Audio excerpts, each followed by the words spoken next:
जमीन साजिश में है, हर ख्वाब टूट जाना है। जमीन साजिश में है, हर ख्वाब टूट जाना है।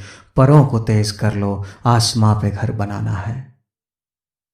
384 ईसा पूर्व ग्रीस की राजधानी एथेंस में जन्मे डेमोस्थनीज जब सिर्फ 7 साल के थे तो उनके माता पिता का निधन हो गया। और माता पिता जिनके सहारे छोड़कर गए थे, उन्होंने उनका सब कुछ छीन लिया। अथाह धन संपत्ति, घर बार, खेत, दास, सेवक, यहां तक कि उनका स्कूल जाना भी बंद कर दिया।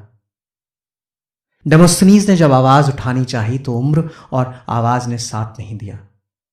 हकलाते थे, लंबे वाक्यों में अटक जाते थे, सांस थम जाती थी, मतलब बदल जाते थे, लोग हंसते थे।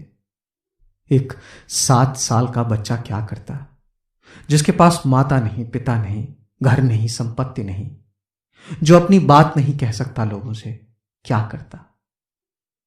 उस 7 साल के बच्चे डेमोस्थनीज ने ठान लिया कि चाहे जो हो जाए, इस साजिश के खिलाफ लड़ना ही होगा। उड़ान जितनी मुश्किल हो, दम लगाकर उड़ना ही होगा, क्योंकि जमीन साजिश में है।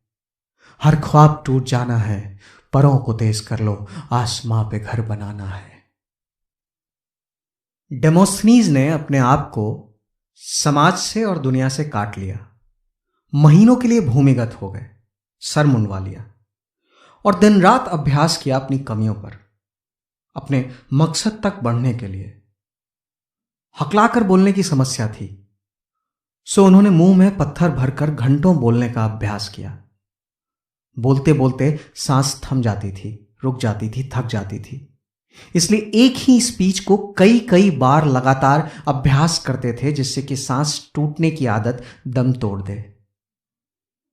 हवाओं से लड़ते हुए भाषण देने का रियाज किया करते। यह सिलसिला महीनों चला और उसके बाद जब डेमोस्थनीज अपनी गुफा से निकले तो बदले हुए डेमोस्थनीज थे। कोर्ट पहुंचे और वहां चैलेंज किया अपने गार्जियंस को। इतनी मजबूती से, प्रभावशाली तरीके से, धारा प्रवाह आवाज में अपनी बात रखी कि दिशा बदल गई और डेमोस्थनीज को अपना खोया हुआ स्वाभिमान और संपत्ति वापस मिल गई। जमीन साजिश में है, हर ख्वाब टूट जाना है। परों को तेज कर लो, आसमां पे घर बनाना है। कोर्ट में हुई इस जीत के बाद पूरा एथेंस डेमोस्थनीज की ओरेटरी का, उनके भाषणों का और उनकी आवाज का कायल हो गया। बड़े बड़े मुकदमे पहुंचने लगे उनके पास, कभी लिखने के लिए और कभी कोर्ट में बोलने के लिए। एक अनोखी ताकत थी उनमें। वो अपने भाषणों को, अपने शब्दों को, अपनी आवाज को, अपनी डिलीवरी को मुकदमे की जरूरत के हिसाब से ढाल लिया करते और वो जीत जाया करते। धीरे धीरे प्रसिद्धि बढ़ने लगी, लोग बढ़ने लगे, शिष्य बढ़ने लगे, व्यवसायी बढ़ने लगे, राजनेता बढ़ने लगे। और धीरे धीरे डेमोस्थनीज को लगने लगा कि उन्हें अपनी इस काबिलियत का एक बड़े मकसद के लिए इस्तेमाल करना चाहिए। डेमोस्थनीज अपने शहर एथेंस को एक आदर्श शहर बनाना चाहते थे, एक सर्वोच्च शहर, एक शहर जिसमें विचारों की आजादी हो, स्वतंत्रता हो। इसलिए राजनीति की ओर रुख किया और 354 ईसा पूर्व में उन्होंने अपना पहला राजनीतिक भाषण दिया। और फिर यह सिलसिला रुका नहीं। उनके सारे राजनीतिक भाषणों का मुख्य केंद्र बिंदु उस समय की सरकार हुआ करती थी, उस समय के राजा हुआ करते थे। पहले फिलिप्स द्वितीय, उसके बाद सिकंदर महान और उसके बाद एंटीपेटर। पर एंटीपेटर भी ठान कर बैठा था कि पिछले 2 राजाओं के कार्यकाल की तरह वो अपने कार्यकाल में डेमोस्थनीज को सफल नहीं होने देगा। उसने साजिश की और आर्कियास को भेजा डेमोस्थनीज को मारने के लिए। पर इसके पहले कि आर्कियास डेमोस्थनीज को मार पाता, डेमोस्थनीज ने जहर खा लिया।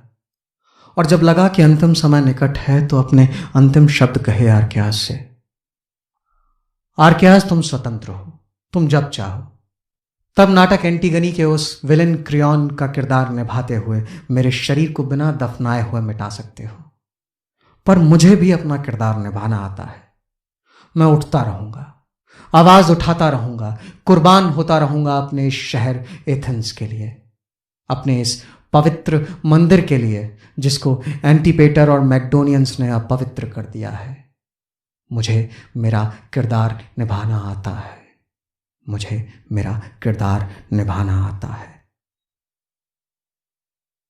इतिहास गवाह है इस बात का कि आज भी डेमोस्थनीज को दुनिया के सबसे प्रभावशाली वक्ताओं में से एक वक्ता माना जाता है।